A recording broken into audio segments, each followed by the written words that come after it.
The year was 1849 when my great-great-grandpa, Daniel Funk, and a few other families of the Utah pioneers came and settled the Sanpete Valley. Their first year there was not very pretty. In fact, 32 inches of snow fell on the valley floor upon their arrival. On top of all of that, they unknowingly settled themselves on a den of rattlesnakes. Now, instead of panicking, every single one of them tried to grab a shovel, an axe, or anything that they could find and was just pounding them down, and they ended up killing over 300 of them rattlesnakes in one day, and not one person was bitten by them. After things finally started to settle down, Daniel decided he needed to explore the area. So he explored the area. He found many places that he enjoyed. In fact, he staked 26 claims in the area. After all this, he also built a water-powered mill that would help in them to make furniture. They did grinding grain there, and they actually manufactured shingles also for people across Utah.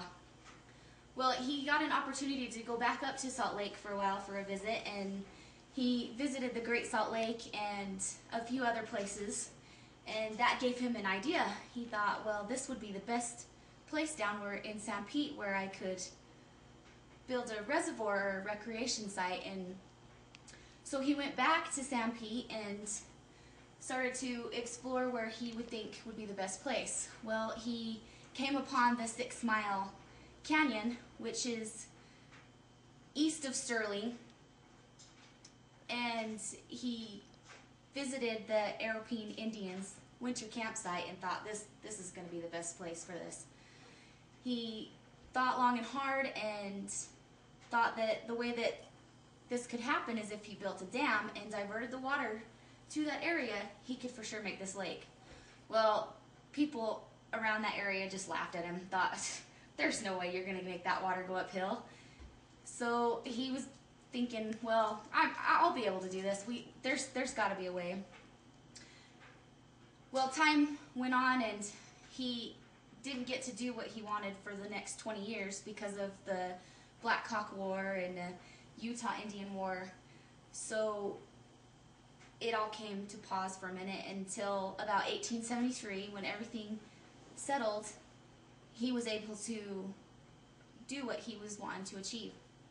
He started to build by building the dam. He would get the rocks and all the earth from the lake, and then he started to build his ditch. At that time, right in the middle of the creek and the lake was his first dilemma. He had a huge ledge of solid rock that was just right in the way, and he knew in order to get that ditch to the lake, he had to either pass right through that rock or he had to go to the side of it. Well, after studying it, he realized he could hammer some iron hooks onto the side of the rock, and this gave him an opportunity to put up a wooden flume to make this ditch. Well, all that was finished, and he started to get the water into this lake, and that was his other dilemma. It's in a dry area. The dirt was just soaking up the water, and he just didn't know what to do. I guess he just kept going and thinking that it's eventually going to soak it up, and eventually it did. This area covered 76 acres of land, and he only did it about 20 feet deep. He then started to build trees, and he got a picnic area, and he made access for the lake. He even made a steamboat for people to go across the lake and back. Well, everything was going according to plan, and then a tragic accident occurred. There was a group of 13 people, ages 8 to 22, who were riding on the steamboat when a thunderstorm came in. Well, none of these people were experienced in riding this boat, so they all ran to the one side of the boat, which of course capsized the boat into the lake. People on the shore didn't know what was going on. All they could see was the big old waves just crashing up onto the shore, and so they didn't know what to do until it finally settled, and some of the parents saw that the boat was tipped over.